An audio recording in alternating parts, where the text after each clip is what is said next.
But now is the time for me to welcome our speaker today, Joanna Kiefer, who is joining us from within the circles of FAU. And I'm very pleased actually that we have this opportunity also to get to know your research. There's often the risk with centers like these that they exist as something like an external kind of extraterritorial entity led by warlords and somewhat not being integrated into university structures.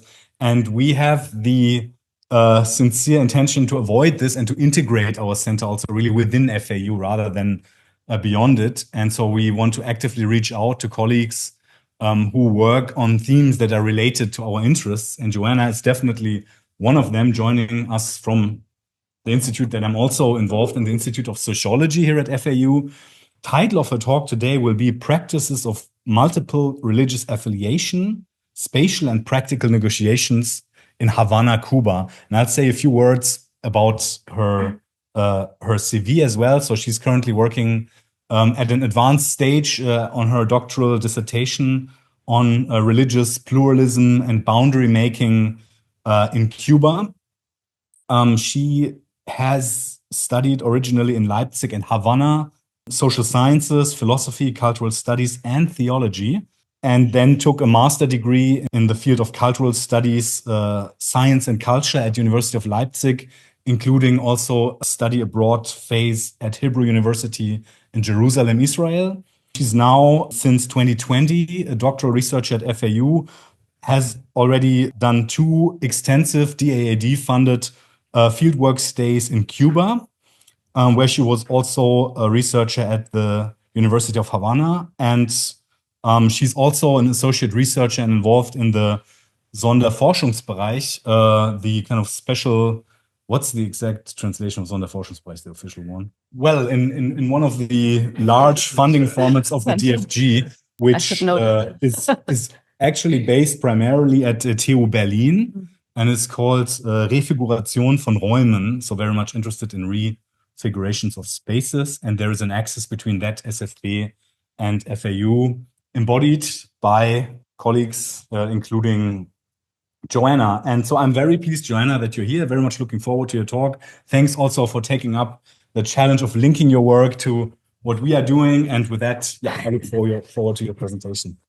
Thank you very much, Dominic, for this kind words and this introduction. It's always, I'm not used to hear this, that somebody says this about me. And yeah, at the same moment, thank you all for having me here and a nice invitation. I'm very pleased to be able to fill the space today. I also saw which other lectures you had. I was able to join some of them, and there were a lot of professorships, and thanks for having me as a PhD student here. I hope I can fill the space and have some interesting things to say to you. I'm very interested also in connecting the spaces. As Dominic said, I also felt like the center here wasn't that well known in my institute until, well, you came and you told a bit more about it. And I had this very big luck to be able to join a workshop here with Paul Stoller in this room.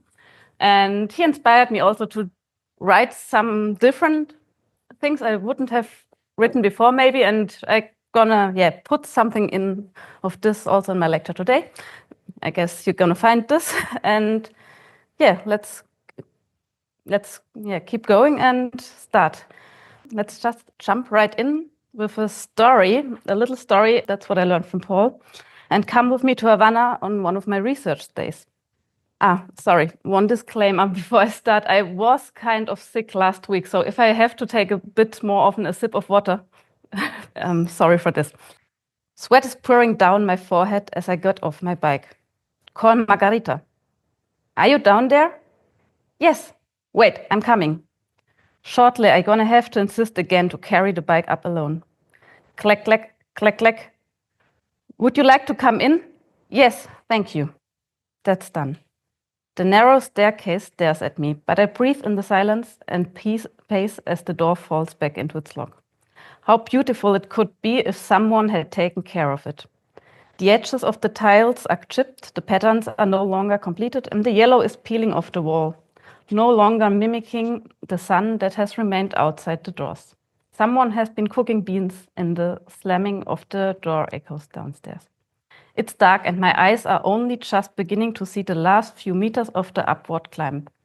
Bumps line the steps. A lot of things have been carried up here besides bicycles. The fridge of Margarita comes to my mind, her pride and joy and the source of many complaints. My hands grab the metal, not the rusty handrails, which are hanging closely from the wall anyway, but my bike. 1, 2, and go. And at the same moment, Ninja, child, are you in yet? Yes, I'm coming with my bike up. But I could help you. I'm already on my way. As I turn down the corner, I put another mark on the wall. Watch out! Hello, Margarita, how are you? Aki, here. No worse, no better. But how nice to see you. Have you put on weight? I gasped for air and squeezed out. I don't think so. A bike better carries itself fast. Can you see how I can hardly get up these stairs? But I'm not giving my daughter the apartment. I have everything here nearby. Which one? The one you spoke to, the Muslim one, Jacqueline, or Fatima, as she calls herself now. Oh, okay. You have to tell me that quietly in a moment. Everyone wants to live here in Centro. It's only 2 rooms, but you're close to everything. Do you see the offer at the market at the corner? You won't find that in Verado. It's only here in Centro. And on a weekday, stay here. I'll unlock, then you can come in with your bicycle. The gates should be oiled again. Shall I help you? No. Now I found the keyhole. I can also leave the bike outside. Absolutely not. I've moved it. You'll see in a minute. So, suddenly light floods into the staircase. Was it always windowless, or did they perhaps just put up a wall once to create an extra room? That would explain the narrow passageway to the apartment doors. Put it here. Come on. Have you seen it? They're now renovating the apartment of my neighbor, certainly to rent it out. Watch out. Otherwise, boom. The door shuts with a bang. Oh, sorry. The wind. If you don't hold the door, there used to be a stopper, but everything's broken here. Have a seat. This is Margarita, and this is me during my second field stay for my PhD in Havana in 2023. I have known Havana for over 10 years now. I've lived there for a total of 2 years of my life, including some months of PhD research stays. Margarita and I met in a Catholic parish during my stay in 2022. She became a key person in my research and symbolically adopted me as her Ninja daughter. Over time, she invited me into her daily life and practices. We went to church services, interviewed calderos, visited her religious godmother, ate together, and had our cards read. That day, I took a seat in her apartment on the 3rd floor of an old colonial building in Centro Havana, Havana's most densely populated district. I see her home altar from there in front of me. It's a collection of different objects on the floor and a small table that serves as a step. It's kind of familiar to what you have seen on the poster for today. Various things are part of the altar. Glasses filled with water, dolls dressed in different colors, a metal cross, a stereotypical figure of a Native American, and on the higher level, slightly yellow-colored portraits or photos, and off the side, a clay pot full of sticks and branches. On a small table next to the fridge is a Bible, a brochure for various Christian brochures for various Christian communities.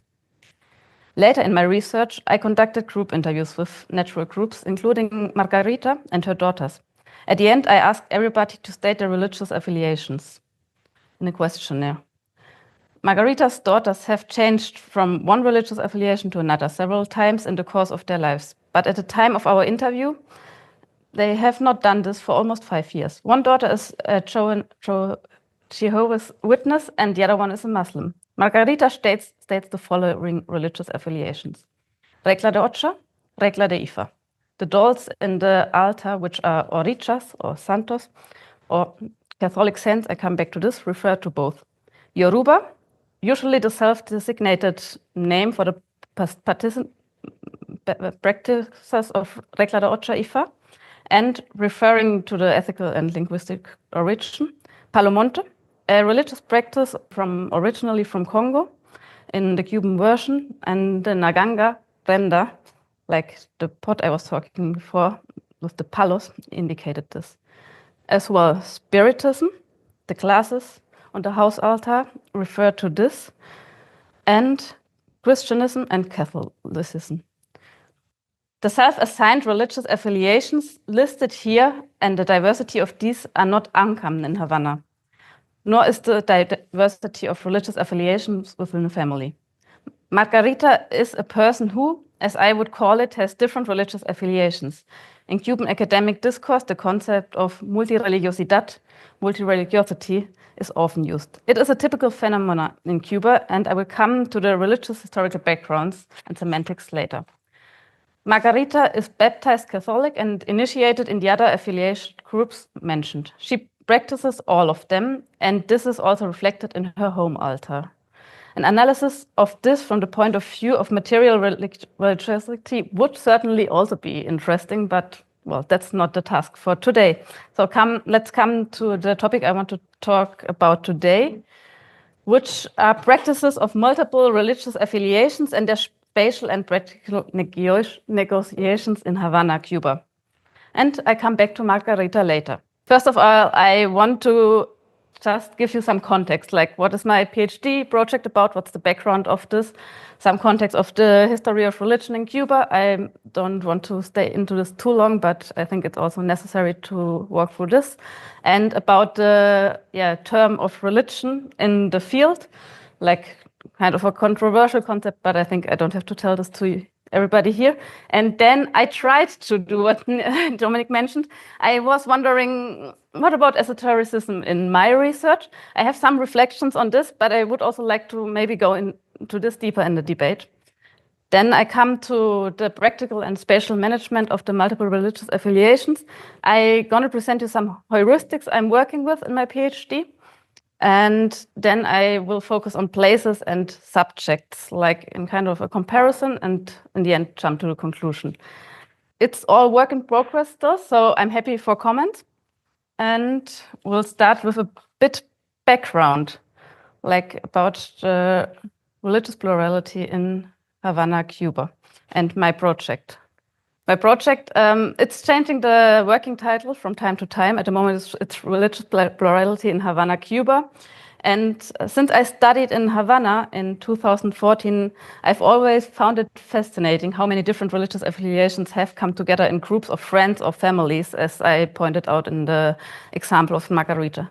I studied cultural studies with a focus on the sociology of religion in Leipzig, East Germany, the most secular place in the world, as some researchers like to emphasize, and yet secularization as the grand narrative of modernity had not prevailed. In short, looking beyond East Germany, it has to be clearly recognized that religion had not disappeared more and more from society and also didn't lose its importance. And anyway, this assumption was a hegemonic discourse from the very beginning, which has spread by colonialism and its powers, and equipped with secularization bias that has repeatedly blinded us, and here I mean the sociology of religion in particular. When then experienced arise, particularly in Germany, was research into religious diversity afterwards, or religious pluralism, often based on the problem of how Islam can fit into Europe, which communicated as a major social challenge. Here too, one could speak of a problematization bias, maybe in sociology of religion, but this is another debate. I read and learned and studied, and then some of these theses and these debates irritated me. How is it that a country like Cuba, in which, as the GDR, for example, socialist ideology led to repressions of religion and the practice of religion, is now considered one of the most religious diverse and vital countries in Latin America? How can it be that this historically rooted religious diversity, starting with the Spanish colonial rulers and missionary workers, maybe, followed by the abducted people in the slave trade and so on, seems to be lived so peacefully and unproblematic today? And how do all the newer religious forms and groups that you also encounter in Havana fit into this? Islam, esoteric movements, and so on and so on. That's a big group as well. Why is there no cognitive uncertainty with so many different offers of truth? That's kind of the sociological question behind my disciplinary background. And how do people make sense of the strong religious mobility that can be observed? And why is research in Europe and the US, as with the secularization thesis once again blind and looks so little at contexts beyond the West. Perhaps we can find some inspiration, some answers, but most of all, maybe irritation to all of this. And how can plurality be sociologically understood, described, and researched? That's one of my questions, as well as what are the collective patterns of interpretation that maintain religious plurality in the specific context of Havana, and what conditions favor religious plurality and prevent or deal with conflicts. Today, I'm gonna focus on my material from participant observations. I also made some group interviews, other interviews, but that's gonna be my focus for today. During the 3 field visits I conducted this data and also interviewed some experts. But anyway, perhaps a few words on the practical aspects. Doing research in Cuba also means that you need an official research permit. I myself decided to work closely with my Cuban colleagues at the University of Havana and another research institute. And this enabled me kind of to get easier this research permit from the Cuban Communist Party Office for Religious Affairs. That's the institution existing there for this. I'm mentioning this because I think it's important to know, because this kind of helped me also to gain the trust of the people I spoke with, and was kind of more important than I would have imagined in the beginning of my research on the long run. And in my lecture today, I'm concentrating on, as I said, the material from the participant observation, and the whole thing is, and I would like to emphasize this again, work in progress, so feel free to give me your ideas.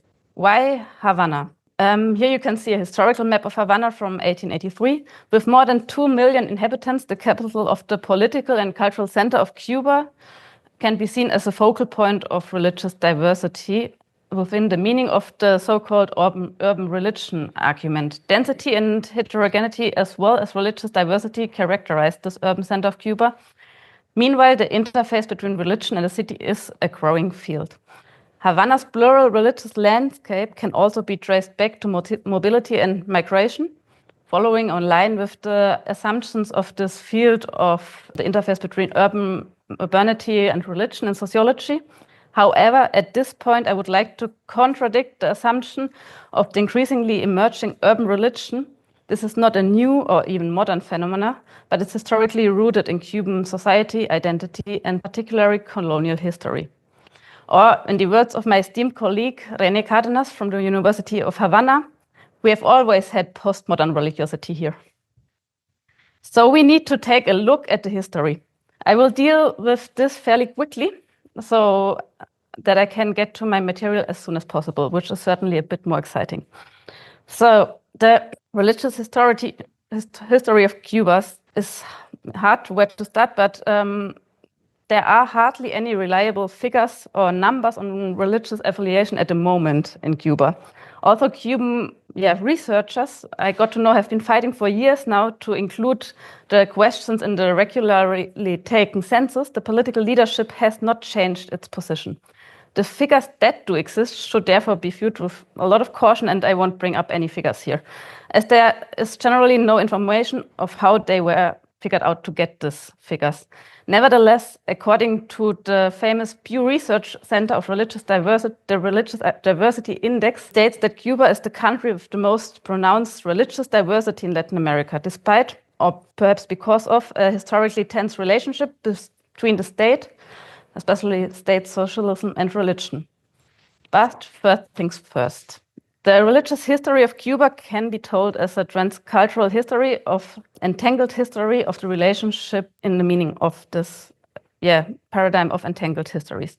The period of Spanish colonialization of Cuba resulted in the indigenous population being wiped out completely, and with this its religion also largely died. The Spanish colonial power brought Spanish-style Catholicism and Catholic missionaries to Cuba. In addition, religions from West Africa, in particular today's Benin and Nigeria, were brought to Cuba with the people who were forcibly deported there and as part of the slave trade. In the course of this complex historical, violent, colonial, and cultural developments, I'm going to call it synthesis at this moment of Catholic saints and deities of African origin of the Regla de Ocha, Ifa, and other influences took place. The slaves were forcibly Christianized. However, they were partly allowed to organize themselves in religious councils, the so-called cabildos, and use their bata drums. The cabildos are considered to be the place where the so-called Santeria emerged in the 17th century. The Catholic saints, especially those popular in Spain, were associated with Yoruba deities or rituals. This practice and the place mentioned offered the slaves the opportunity to continue practicing their belief in African gods or Yoruba gods in this case, and related religious traditions under the guise of Catholic religious practice, or under the mask, some people would say. In this context, the international research field usually refers to the so-called religion Santeria. However, since Santeria is a foreign term not used from the practices, I would like to speak of the Regla de Ocha or Regla de Ifa, as well as Palomonte and Spiritism, following by colleagues in Havana, and use the umbrella term of Cuban religion of African origin. Practitioners often refer to themselves simply as religious or part of the Yoruba religion. The discourse of syncretism, which tends to be used also, can often be found used by the Catholic Church, which has also published a great deal on the subject, and one has really to be cautious when looking up the literature published, where it comes from. But anyway, I'm deliberately not talking about syncretism in this case. So from here, we can see more or less four phases historically. There was then a phase of a big collaboration with Catholic Church, and at the same time growing influence from North America, bringing up missions, Protestant missionaries movement, resulting in numerous Protestant dominations. We can find still in Cuba, and they are nowadays called like the historical Protestant dominations, as well as Spiritism ended more or less in this time.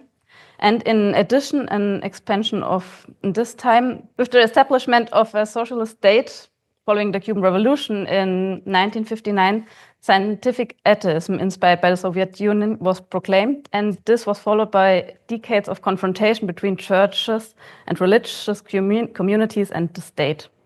This meant that there was a flight of religious people and a shift to religion into the private sphere and repressions. The situation, you can compare it to the repressions you might know from the GDR, like, for example, simultaneous visible religious affiliation and party membership were restricted, and there were also restrictions when it gets about getting a job or a university place. The constitution was not amended until 1992, and since then, Cuba has been considered a secular state or a laïc state, and religious freedom is enshrined in the constitution. In terms of the sociology of religion, there is talk about a resurgence, sometimes also a reanimation of religions. And what is also maybe interesting to state is that the folkloristic revaluation of Cuban religions of African origin, also by politics, and their marketing to tourism is also currently quite striking. I put it as a last, maybe new phase. In the last decades, you can see a growing number of evangelicalism. Also, there you have a lot of new communities growing. There are no numbers still, but I think compared to other Latin American countries, quite late in Cuba, this movement. Another characteristic of Cuba, as in many other Latin American countries, is a strong religiosidad popular religiosity. The Latin American concept in relation to Cuba would be something between popular religion, spirituality, and popular piety.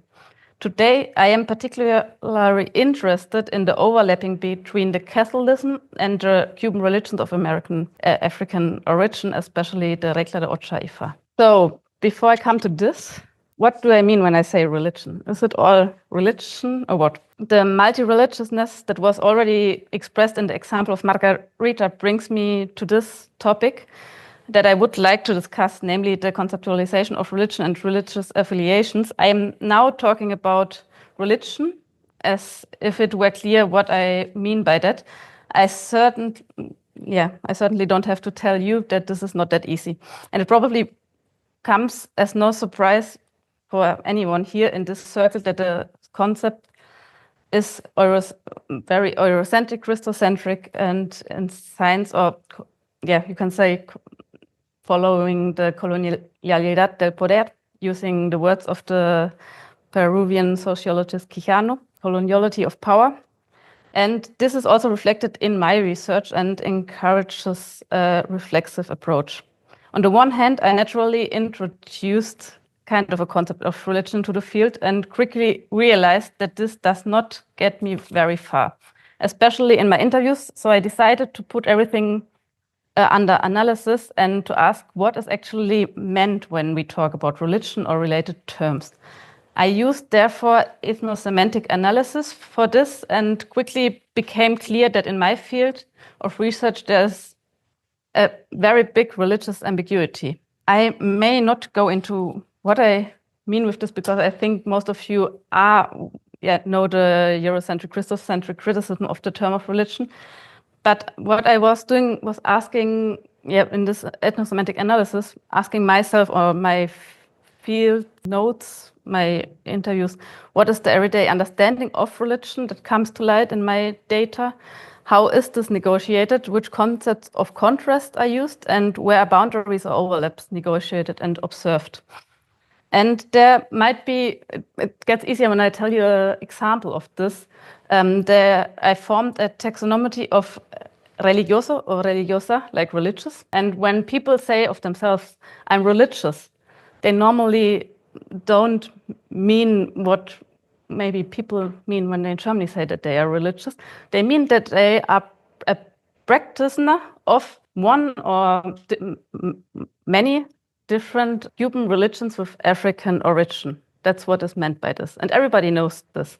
And there you can go on. So I have like some taxonomy of this because, I had to look at this really quite clearly. And then that's the point where I started to ask myself, and what about esotericism now? Like putting on the classes maybe of all of you here, and you are asking about the resilience of esoteric or alternative rational practices in a world where scientific and technical discourse is dominant. And I hope I understand you correctly here.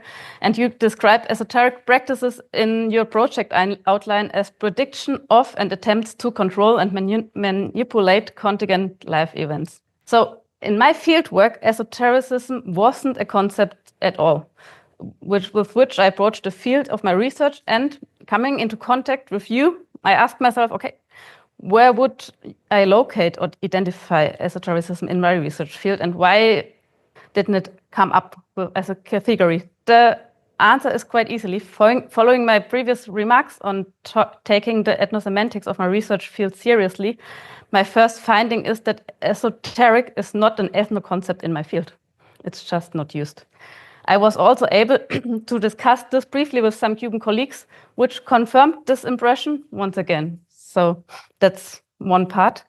In the Cuban context, esotericism is not a concept which is made relevant either in everyday language or in academic research. The same applies to the question of alternative rationalities, which also might bring up some interesting questions there. Nevertheless, it is very easy and quick to imagine what could be subsumed under esoteric practices, like practices of Cuban religions of African origin might fit in, and spiritism, and as well as superstitions and religiosidad popular. As it didn't come up as a ethnosemantic term in my research field, I just won't dive deeply into this, but I have some final remarks on it. So let's focus on my today's lecture's topic. In my lecture today, I'm interested in the phenomena of this multiple religious affiliations or multireligiosidad, like some people would say in the Cuban academic research field. And by this, as a working definition for today, I mean, on the one hand, places where practices and meanings of different religions can be distinguished from one another or overlap, meet and have to be managed. And on the other hand, I mean subjects who assign themselves to several religious groups that can be distinguished from one another or overlap. And I want to look at the management of this. I continue to follow the spatial sociological assumptions that the social and the spatial form and determine each other. So this intervening relation between the spatial and the social. What interests me today is the spatial and practical management of this multiple religious affiliations or multireligiosidad. To address the question, I refer in particular to the data of some fieldwork I was taking up in 21 and 23. I have determined my conceptual approach to the phenomena of multi-religious places with a heuristic of boundaries or delimitations, boundary work, overlaps, and mediations, and maybe also hierarchies. I'm working on this, which have proven fruitful for analyzing multi-religious places. For this reason, I would now like to briefly discuss these. Following the differentiation theoretical concept of secularities by Wohlrab-Saar and Burchard, I understand delimitations to be, on the one hand, the culturally specific symbolic boundaries between the religious and the non-religious, but also by extension the delimitations between the religious and the religious. In the meaning of the sociology of knowledge, I would also argue that collective demarcations or delimitations here always have a subjective correlation. With overlaps or overlapping, on the other hand, I focus on those moments in which boundaries become blurred or are not clear. Specifically, the overlapping of religious and secular relevant structures as described by Emmerman in the lived religion approach or Morello for Latin America.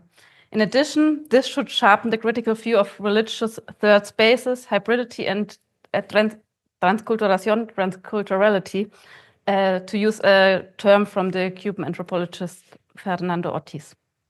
Finally, the third dimension of mediations alludes to what Peter Berger, the sociologist Peter Berger, calls peace formulas, but less loaded. One could also speak of the political, institutional, national, or even identity-creating patterns of interpretation or institutions in the sociological sense, which give meaning to religious pluralism individually and socially. These heuristic dimensions, they worked quite well when it came to my ethnographic, particularly field notes. I still work on seeing if this works or if this has also limits when it comes to the interviews I conducted. And for example, I've also just realized that there's definitely still one dimension missing, where I want to address better hierarchies or discourses like the power aspect, but working on this. I picked now up two cases. As told, the Cuban religions of African origin are characterized in particular by the fact that they have integrated Catholic elements. And I want to now look at two places of worship, and I just see that I'm running out of time, so I just jump into the cases. So case one, La Cachita, and let's go into it. It's September 8th, 2021. A normal working day in Havana, everyday life, which at that time was characterized by the COVID crisis. Shortages, inflation, and food rationing, all of which had led to protests in July. The mood, as I perceived it, was more tense than 3 years ago. Everyday life was more difficult, and emigration was at a high point. If you want to talk about polarization, you can see it between those who support the Cuban regime despite the ongoing crisis and those who criticize it ever more loudly and/or decide to immigrate like so many. Never before had I seen the debate become so heated.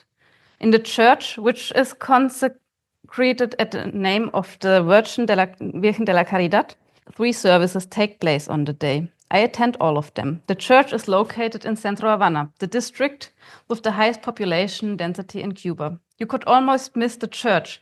Here in the photo, the yellow building in the end. The closer you get, the clearer it becomes that at least in this church or street, this is not a day like any other. The streets leading directly to church have been provisionally cordoned off with garbage cans. Pop-up stalls have been set up selling flowers and candles and figures of the Virgen de la Caridad or Ochun. The residential area is a hive of activity.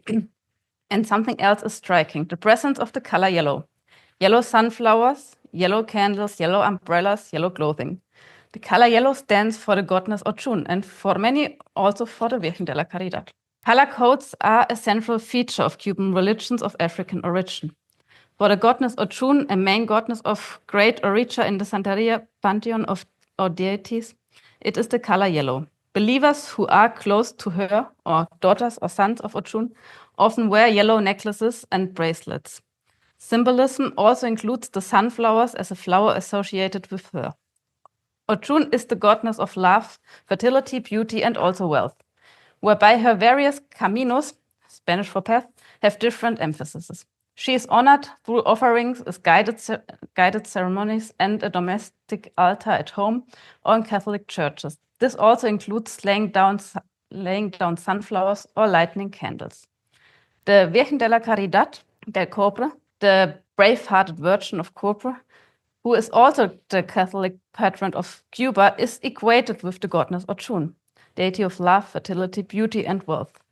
Here you can see how this is presented in the Cuban Wikipedia, which is something which exists, coherent is called, and they speak about syncretism here, like saying that they are syncretized one with another. Another deity, the one to health, is Babalu Aye in Yoruba and San Lazarus in Catholicism, which leads me to the second case, the pilgrimage site of El Rincon.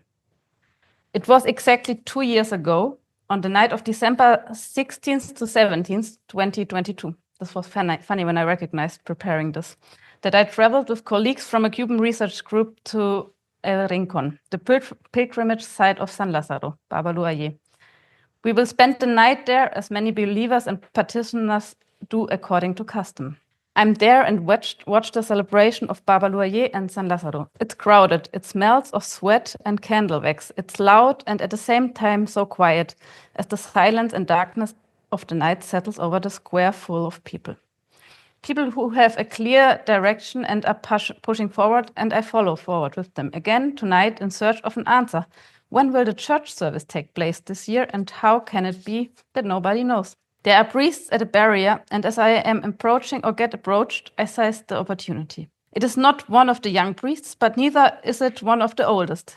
His head is already clearly bald, and his white priestly robe fits in its way over his prosperous belly.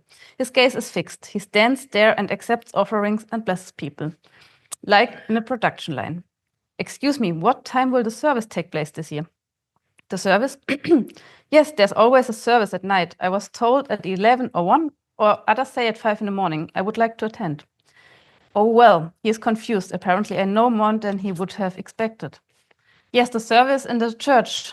I would like to attend. I would be interested. There won't be a service in the church this year. I look at him in confusion and say, no service? He hesitates and thinks, and I think probably wonders why this foreign wants to know it so precisely. Look around you, look at the floor, and his gaze wanders over the crowd, under which it is almost impossible to see the floor. All the wax on the floor of the church is getting dirtier and dirtier. I now listen attentively and not without knowing what I want to say. Fortunately, I don't have to say anything back because he continues after a short pause. And all the people anyway. It was only COVID and we didn't have the dirt in the church then. There are a lot of people too, and all the candles. I am still nodding again. Actually, I want to intervene and say that this is part of it, and at the same time I want to be understanding. So I just nod, and a little time passes until he continues. His voice is now hesitant and quieter. Maybe it's not good. Not good that they keep the church closed, but it's difficult with all the people and the syncretism. There is so much syncretism. His gaze wanders over the crowd again and returns to me. Do you know? Now his voice is firm again. Only 20 to 30% here, if it comes to it, are Catholic at all. The others are all sort of things. Here are Santerias, Palos, Regla, whatever they are called. They are not Catholics. I realize now I'm recording in my head. That's exciting. That's new. And once again, I can't think of an intelligent question. We just don't want all the candle wax in the church. The church is very small. Later, there will be a service outside. On the basis of these two briefly examples, something can be said about a spatial negotiation of places of multiple religious affiliations. And I would like to do this in the following on the basis of these two examples. On the one hand, there is the Catholic Church. It is faced with the dilemma that it has to carry out the high festivals, knowing that a large proportion of visitors do not live according to the sacraments within the meaning of the Catholic Church, and they are nevertheless important for them, namely for the statistics, the baptism statistics. In addition to the almost penetrating and strict announcement during the church services that only believers who have received the first Holy Communion and live according to the teaching of the Catholic Church, whatever that means, are admitted to communion, this is also reflected in the spatial strategies used to draw religious boundaries. On the days of this celebration, access to the churches is regulated, and the statues of saints are moved from the inside to the outside. This means that those who wish to make offerings, such as flowers or candles, do not even have to enter the church, a common practice among visitors on these days. In the case of the Church of the Virgen de la Caridad, the statue of the saint is placed in the main portal, which remains closed, as you can see on this picture. And the view inside is also obstructed by the large Cuban flag. As a reminder, it's the patron saint of Cuba as well. At the San Lazaro pilgrimage site, the pilgrimage church in this year remained completely closed, with the statues of the saint laid out on a stage in front of the church, where band plays and services are held. A fence separates the stage from the square in front of the church. Priests and helpers from the Catholic Church stand at the fence and receive the offerings. It is a tradition to celebrate the day of the feast, and in this context, there is usually a service in the church, but, well, this year not. Conclusion. The Catholic Church relies on strategies for drawing boundaries as the owner of the place. It occupies a powerful position in the social and spatial hierarchy, which allows it to limit access to and use the space. On the other hand, this happens communicatively through comments during the church service, which refer to real Catholicism, and on the other hand, spatially through the material erected boundaries. Overlaps. In terms of spatial sociology, the church space during, before, and after the service is permeated with symbols that refer to practices of Cuban religions of African origin. Following, for example, Martina Löw, the color yellow and sunflowers can be interpreted as material and symbolic spacings that turn the Catholic Church into a maybe hybrid space or third space. This interpretation is intensified by the action to be observed. The two photos you can see here are taken 2 minutes apart. On the left side, you see people saying Our Father. On the right side, both on the film and in the church interior, on the screen on the church interior, you see this woman kneeling and praying in front of a side altar of Mary. Later, she will sit down in the pew and follow the church liturgy, and in her arms, she holds the goddess Ochun, maybe from her home altar. Religious acts in this simultaneity can be observed through the day. Many people enter and leave the church during the service, sit in the pews, and follow the Catholic liturgy, altering with prayers on side altars. Similar at the site before the Rincon Pilgrimage Church, a man dressed in the jute taking part in the service. The jute is the symbol for Babaluaye. And not only the overlapping of religious practice observable, but also, let's call them profane acts overlap with religious acts. There is a lot of photographing, filming, video calls, food being sold, and even a man offering to take photos of one another. And you can also see the presence of the police. In this form, the state even acts as the organizer of the religious event and gives the character of a gives it the character of a natural cultural heritage. This is interesting because it comes up the question if this might be some mediation frame, like having it as a religious event or the characterization of a natural cultural heritage. These were now extraordinary events that allow the condensed observation, maybe, but could also be called planned management of two places with multi-religious affiliations in Havana.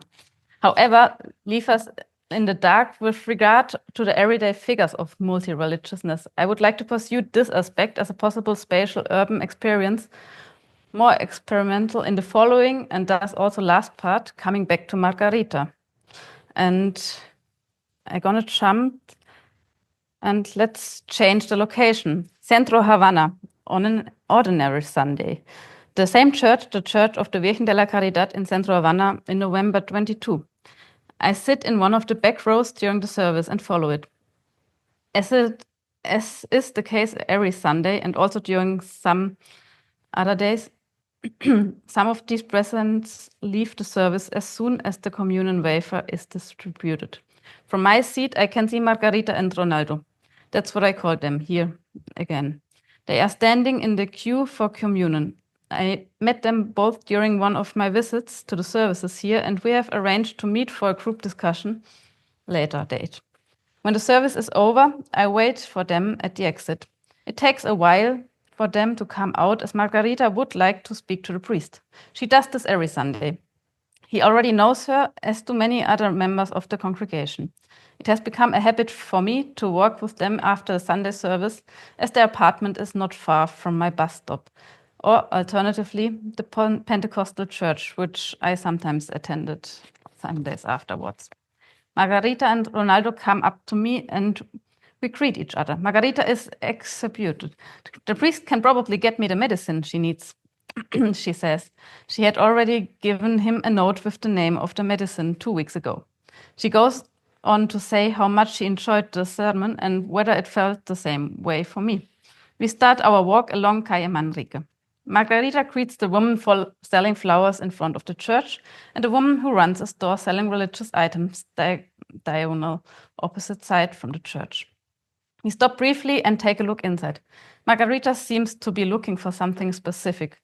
Ronaldo stays outside and reads the printed flyer that is distributed by the Catholic Church every week after the Sunday service. Margarita can't find what she's looking for, and we carry on walking and talking about things like the weather or the public transport, as Benson has become scarce again. In the third block, Margarita greets a man from after and calls out to him. In the following, I witness Margarita meeting a Babalao friend, the priest of Regla de Ifa, a current of Cuban religions of African origin, to which Margarita also belongs to. The two begin a conversation that quickly turns into religious communication of a consultation. The Babalao has seen something, ethnosemantically spoken now, and I witnessed the performance of a purification ritual with a coin. The coin is passed along the body and then thrown into the cuatro esquinas, the four corners, what means the crossroad is charged in this religion with a meaning of possible sacred places, the cuatro caminos, for the four paths of central orisas, which cross there. So the belief. When the religious ritual is over, we continue on our way and our comparatively profane conversation as if nothing has happened. But what has happened here? I think this juxtaposition of this everyday religious practice of my friend Margarita and or field contact and the highly regulated celebration raises exciting questions for urban religion, or as it is precisely these practices in everyday life that permit the urban space and, according to a first thesis, make it a space of possibilities, an empty dance floor, so to speak, that can be danced on religiously. At least that is what the practice of Margarita suggests, maybe. These practices do not take place in a vacuum, but are also spatialized in the city, which may itself be a multi-religious space. I come to the concluding remarks. Multiple religious affiliation is often analyzed as a phenomenon related to multi-religious places. In this case, this also applies to the two multi-religious places or events around the Virgen de la Caridad, Ochun, and San Lázaro, Babalu Aye. The eventization and the characterization as natural cultural heritage may be or were identified as mediating dimensions of the management of the multi-religiousness. However, practices of subjective multi-religiousness and their spatialization can only be explored to maybe a limited extent in comparison to these events. Everyday practices of multi-religiousness are also spatialized, whereby the urban space functions as a space of possibility. I like to call it dance floor.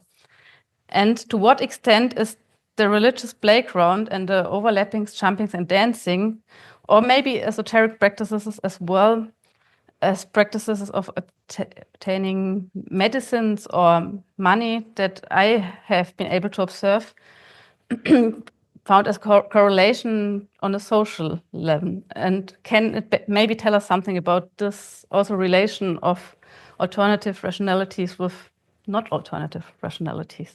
I came to an end. Thank you very much for your attention.